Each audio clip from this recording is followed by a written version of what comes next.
کریم کی چند آیتوں کی تلاوت سن رہے تھے۔ آپ کی خدمت میں اب پیش ہے اس بات کی ایک ریکارڈنگ جو جامع مسجد کے امام صاحب مولانا حافظ الحاج محمد ابراہیم خوشتر صدیقی قادری رضوی نے آج جمعے کی نماز سے پہلے فرمایا ہے۔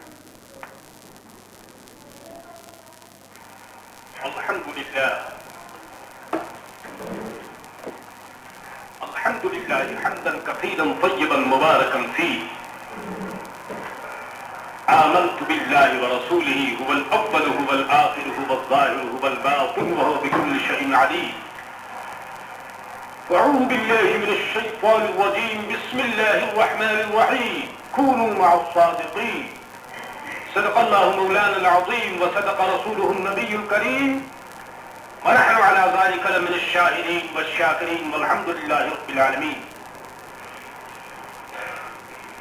صدیقین، نبیین، مرسلین کے پیشوا احمد مختار مدنی تاجدار حضرت محمد مصطفیٰ صلی اللہ تعالی علیہ وسلم کی بارگاہ بیکس پناہ میں ادب و احترام کے ساتھ درود و سلام عرض کیجیے۔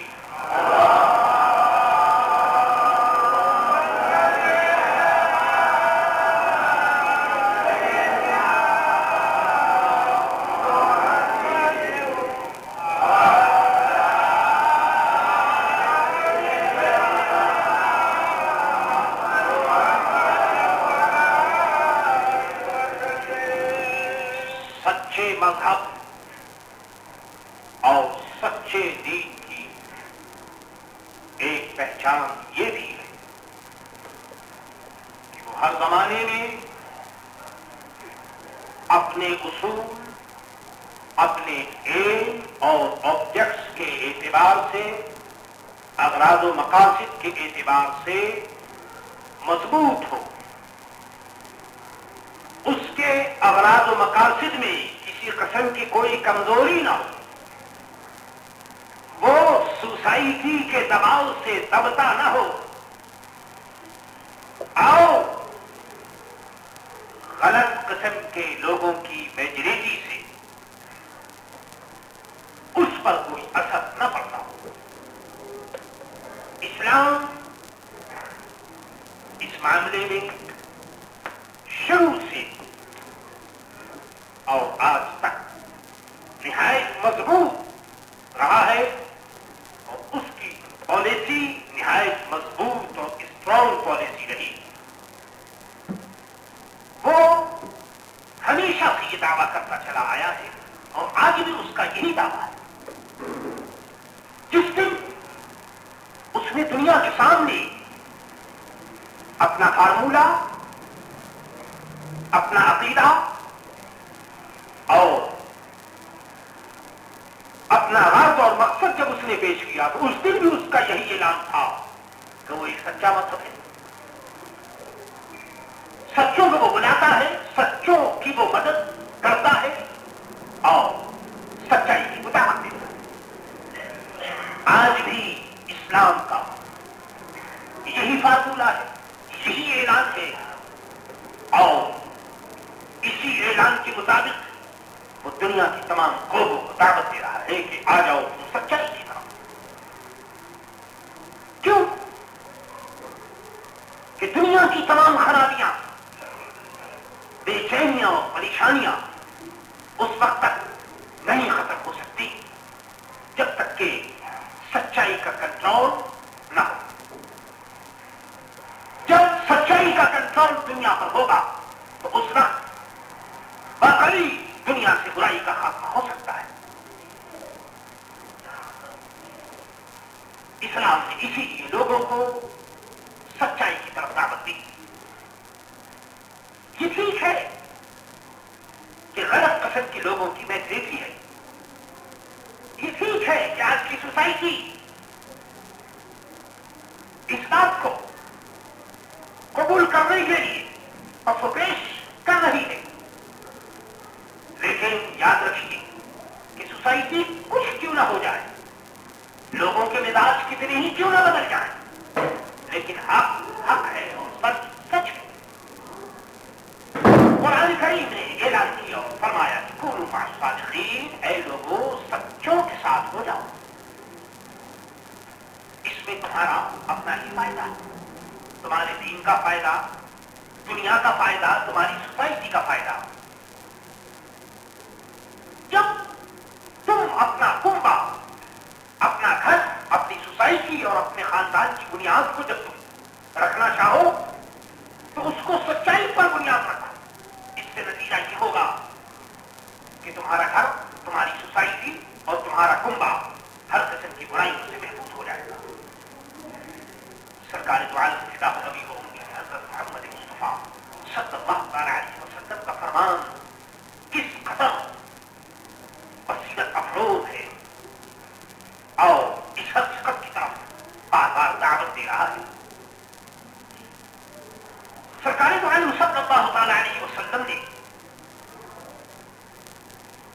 ایک مومن کامل کی علامت جو بیان کی، ارشاد فرمایا کہ جو مومن کامل ہوگا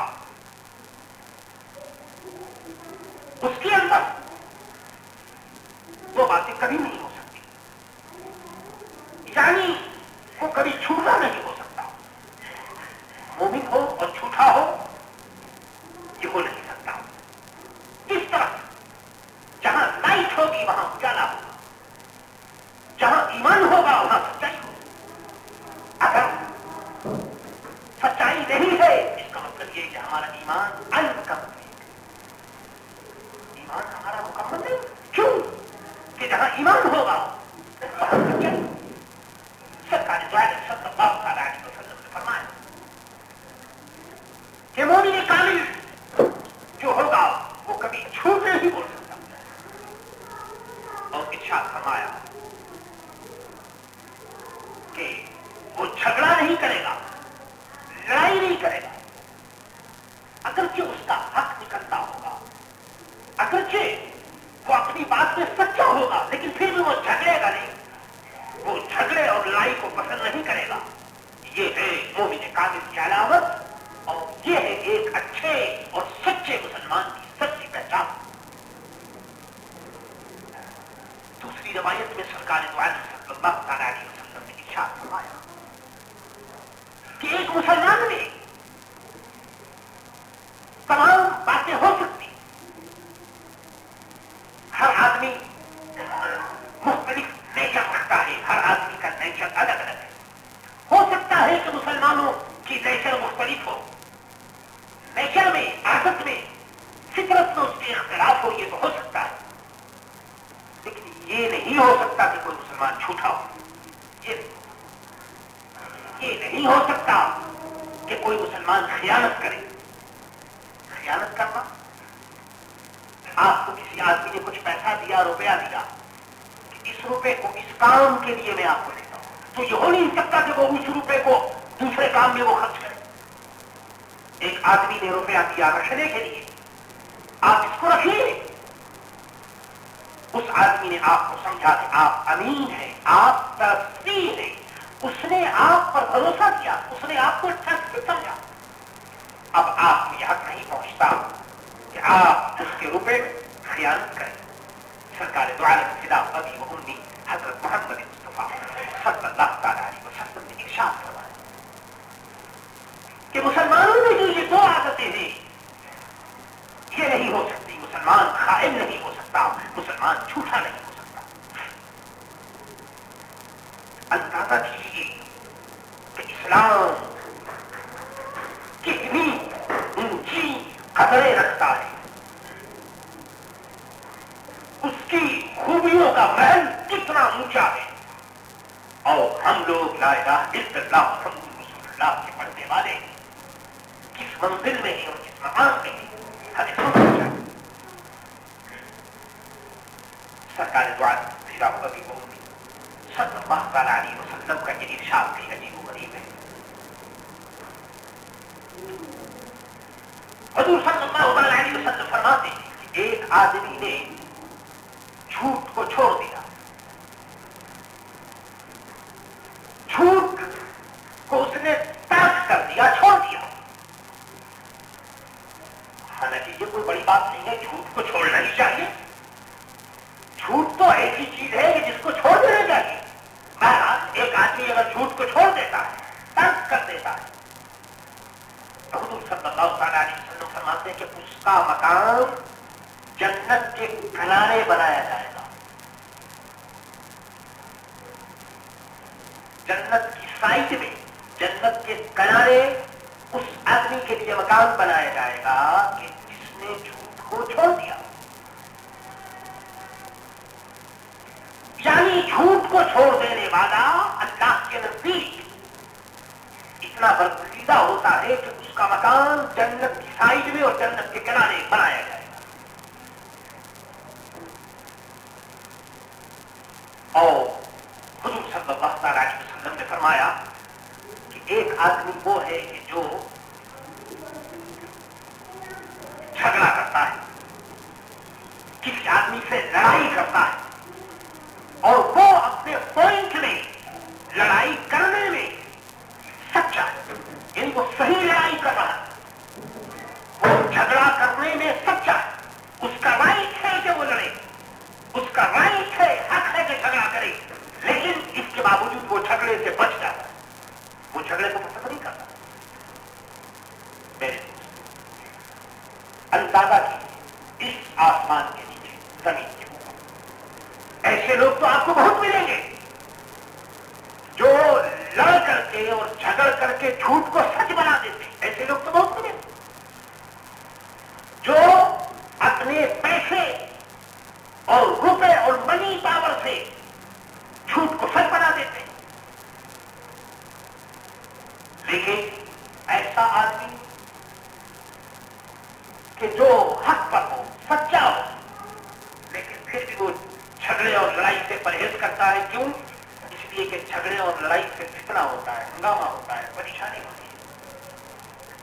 حضور صلی اللہ علیہ وسلم فرماتے ہیں ایسا آدمی جو جھوٹ، جو لڑائی اور جھگڑے سے بچتا ہو، اگرچہ وہ سچا ہو، تو حضور فرماتے ہیں کہ اس کا مکان جنت میں بنایا جائے. اس بات کا مستحق ہے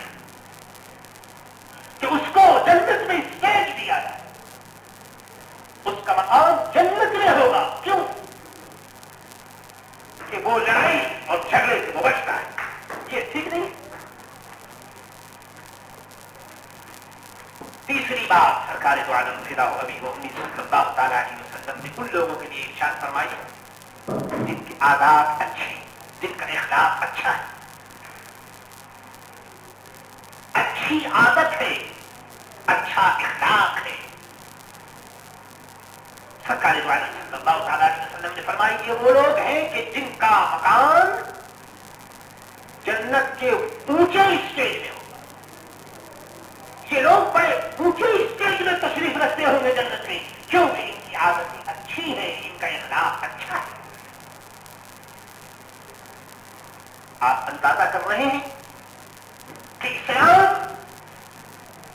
ایک اچھے سٹیزن شپ اور شہریت کی تعلیم دیتا ہے کہ آپ ایک اچھے شہری اور ایک اچھا سٹیزن آپ کس طرح بن سکتے ہیں اور کیسے ہو سکتے ہیں. ایک آدمی جھوٹ نہیں بولے گا، ظاہر ہے کہ وہ گھر میں بھی اچھا ہوگا، باہر میں بھی اچھا ہوگا، گورنمنٹ میں بھی وہ اچھا ہوگا کیونکہ وہ جھوٹ نہیں بولتا. ایک آدمی جھگڑا نہیں کرے گا تو وہ اپنے گھر والوں کے لیے بھی اچھا ہے، اپنے نائبر اور اپنے پڑوسی کے لیے بھی اچھا ہے، ملک اور قوم کے لیے بھی اچھا ہے. اسلام اس بات کا حکم دیتا ہے. وہ صرف یہ نہیں کہ وہ اس کے اندر صرف مذہبی فائدے کے علاوہ اس میں دنیا کا بھی فائدہ ہے، ملک کا بھی فائدہ ہے، قوم کا بھی فائدہ ہے. سنتے چلیے جھوٹ کی مذمت سرکار دو عالم صلی اللہ تعالی علیہ وسلم نے کی اور ارشاد فرمایا کہ جھوٹا آدمی جب جھوٹ بولتا ہے تو اس کے منہ سے جو بو نکلتی ہے اس کی وجہ سے جو فرشتہ ہے وہ 1 میل دور ہو جاتا ہے. 1 مائل فرشتہ جو ہے وہ دور ہو جاتا ہے ایسے شخص سے کہ جو جھوٹ بولتا. اندازہ کیجیے کہ جھوٹ یہ کس قدر بری چیز ہے. اور ایک حدیث میں یہ بھی ارشاد فرمایا کہ جھوٹ بولنے سے آدمی کا منہ کالا ہو جاتا ہے. اللہ تعالیٰ بچائے. کے منہ پر سیاہی اور کالا پن آ جاتا ہے. یاد رکھو آدمی کا رنگ چاہے کالا ہو یا گورا، لیکن ایک آدمی اگرچہ اس کا رنگ کالا ہے لیکن ہو وہ سچا، تو میرے دوست اس کا چہرہ بھی چاند کی طرح چمکتا ہے. رنگ کی بات نہیں ہے یہاں، رنگ کچھ بھی ہو، سچا آدمی بہرحال سچا ہے. لیکن ایک آدمی چاہے اس کا رنگ کتنا ہی گورا ہو، لیکن اگر وہ جھوٹا ہے تو اس پر ایک سیاہی آ جاتی ہے، اور دیکھنے والے جو نظر والے ہیں وہ دیکھ کر سمجھ سکتے ہیں کہ یہ آدمی جھوٹا ہے یا سچا. ارشاد فرمایا کہ جھوٹے آدمی کا منہ کالا ہو جاتا ہے. پھر ارشاد فرمایا کہ ایسے آدمیوں سے بچنا چاہیے. اسلام کس قدر عجیب و غریب مذہب ہے جو ہمیں ہر قدم پر سچائی کی دعوت دیتا ہے. ہماری سوسائٹی میں اس قسم کی باتیں ہوتی ہیں. مثلا ایک آدمی آپ کو سچا سمجھتا ہو اور آپ اس سے جھوٹ بول رہے، خدا نہ کرے، اور اس دنیا میں ایسی باتوں کو لوگ سمجھتے ہیں کہ یہ ہوشیاری ہے. یعنی کسی کو دھوکہ دینا، کسی کے سامنے غلط بات کرنی اور یہ سمجھنا کہ وہ بہت ہوشیار ہے. میں سمجھتا ہوں کہ اس سے زیادہ بے وقوف دنیا میں کون ہو سکتا ہے. جس چیز کو لوگوں نے ہوشیاری سمجھ رکھی وہی چیزیں بے وقوفی اور حماقت کی علامت ہے. اس پوزیشن کو سرکار دو عالم صلی اللہ تعالی علیہ وسلم نے صاف ظاہر کیا اور ارشاد فرمایا کہ یہ بڑے غضب کی بات ہے، یہ بہت بری بات ہے کہ ایک آدمی تمہیں سچا سمجھتا ہو، تم اس کے سامنے جھوٹ بولتے ہو. تم اس سے بات کر رہے ہو اور وہ آدمی سمجھتا ہے کہ یہ آدمی مجھ سے سچ بول رہا ہے اور تم اس سے جھوٹ بول رہے ہو. یہ بڑے ظلم کی بات ہے. مقصد یہ ہے کہ ایک آدمی آپ کو اپنا ٹرسٹی سمجھتا ہے، آپ پر وہ ٹرسٹ کرتا ہے، اعتماد کرتا ہے، بھروسہ کرتا ہے، اور وہ آپ سے کوئی بات پوچھتا ہے، کوئی مشورہ آپ سے کرتا ہے اور آپ جھوٹ بولتے ہیں اس کے سامنے اور وہ آپ کو سچا سمجھ رہا ہے. اندازہ کیجیے یہ کتنے بڑے ظلم کی بات ہے. اور اس سے ہوگا کیا؟ اس سے یہ ہوگا کہ اس بیچارے کا تو خیر اللہ تعالیٰ حافظ و ناصر ہے، لیکن ایسا آدمی سوسائٹی میں ذلیل ہو جاتا ہے.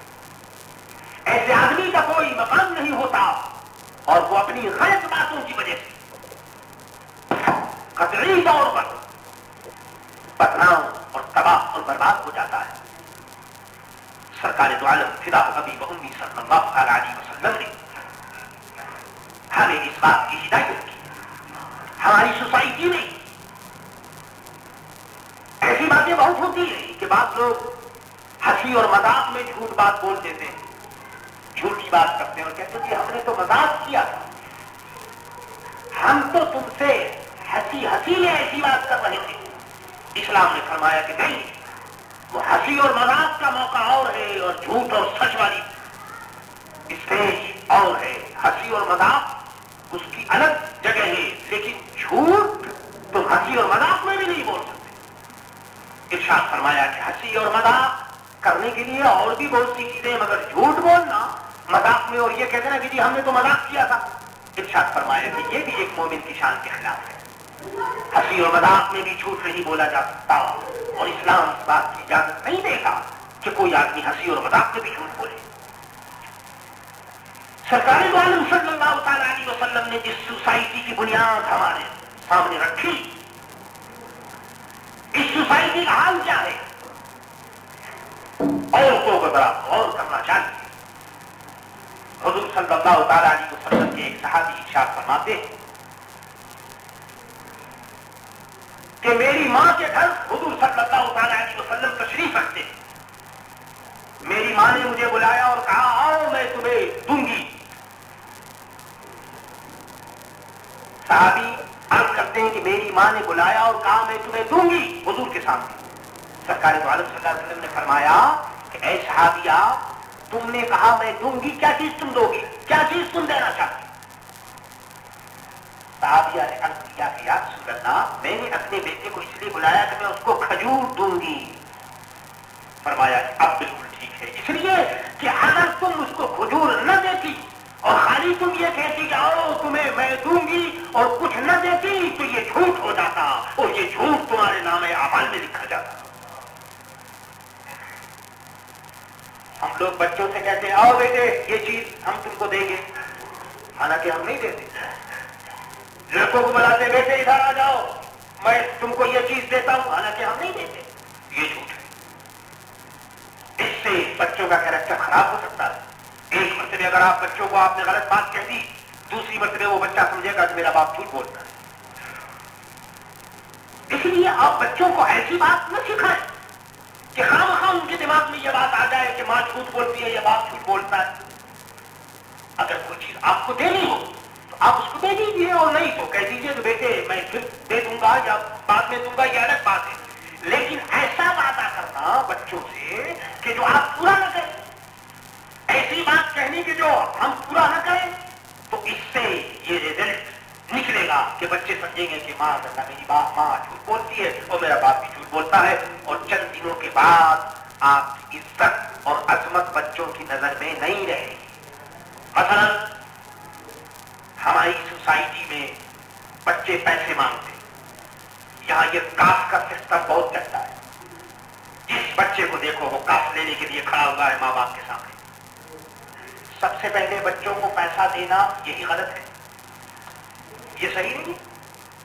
بچوں کے ہاتھ میں اور کاف دینا, پیسہ دینا, اس سے ہو سکتا ہے کہ بچوں کا کیریکٹر خراب ہو جائے. آج آپ نے 5 سینٹ دیے, کل آپ 10 دیں گے, اس کے بعد پھر 20 دیں گے. اب بچوں میں ہرس اور لالچ پیدا ہوگا. آج وہ 5 سینٹ کو سمجھیں گے کہ یہ 5 ہے, اس کے بعد وہ 10 مانگیں گے اور پھر 20 مانگیں گے اور پھر 50 مانگیں گے, اور جب آپ نہیں دیں گے تو پھر نتیجہ یہ ہوگا کہ وہ چوری کریں گے. اس لیے وہ ڈاؤٹ جو فیوچر اور استقبال میں آنے والا ہے اس کو پہلے ختم کر دو, اور بچوں کو سمجھا دو کہ بیٹے پیسہ نہیں دیتے, بچوں کو اچھا کھلاؤ, کپڑا اچھا پہناؤ. اگر وہ 5 سینٹ آپ سے مانگتے ہیں تو 10 سینٹ کی کوئی چیز لے کر ان کو کھلا دو, یہ زیادہ اچھا ہے. لیکن بچوں کے ہاتھ میں کاف دینا یہ ایسے ہی ہے جیسے بچوں کے ہاتھ میں آپ گن اور بندوق آتے ہیں. آج تو آپ پیار اور محبت میں سب کچھ دیں گے, لیکن وہی بچہ جب وہ سمجھے گا کہ یہ جیب کے اندر روپیہ بھی رکھنا چاہیے تو پھر وہ آپ سے پیسے مانگے گا. جب اس کے جیب میں پیسے ہوں گے تو آج وہ 5 سینٹ میں ایک چیز خریدتا ہے, کل وہ 10 سینٹ میں خریدے گا, اور اس کے بعد پھر وہ 25 میں خریدے گا, اور آہستہ آہستہ اس کا لالچ بڑھتا چلا جائے گا. اور ایک دن ایسا آئے گا کہ جب وہ بڑا ہوگا اور بازاروں میں نکلے گا تو وہ چاہے گا کہ 1 روپے کی چیز مل جائے, 2 روپے کی چیز مل جائے. اور اگر آپ کی کیپیسٹی نہ ہوئی تو پھر اس کا نتیجہ یہ ہوگا کہ وہ پھر گھر میں چوری کرے گا, ماں کی چیزوں کو لے گا, باپ کی چیزوں کو لے گا. اس وقت آپ شکایت کریں گے کہ مولانا صاحب میرا بچہ ایسا ہو گیا. بتائیے اس میں قصور کس کا ہے؟ قصور میرا نہیں, قصور آپ کا ہے کہ آپ نے اپنے بچوں کی عادت کو خراب کی. اگر پہلے دن سے ہی آپ کہتے تھے کہ بیٹے ہم پیسہ نہیں دیتے, کھانا کھا لو, کپڑا پہن لو, یہ سب کچھ ٹھیک ہے, لیکن ہاتھ میں بچوں کے پیسے دینے, میرے دوستو یہ ایک پڑھائی ہے جس کو ہم دعوت دے دیں گے. میری نصیحتوں پر غور کرو, اس سے جھوٹ کا دروازہ کھلتا ہے, اس سے عیاشی بیڈ کیریکٹر لڑکے ہو جاتے ہیں. کیونکہ جب ہاتھ میں پیسہ ہوگا تو پھر آج کا بچہ کل کا جوان ہوگا, پھر وہ میرے دوستوں کلب کے دروازے پر جائے گا, پھر وہ سنیما کے دروازے پر جائے گا, پھر وہ کسی اور دروازے پر جائے گا. اس وقت آپ مجبور ہوں گے اور وہ بچہ آؤٹ آف کنٹرول ہو چکا ہوگا.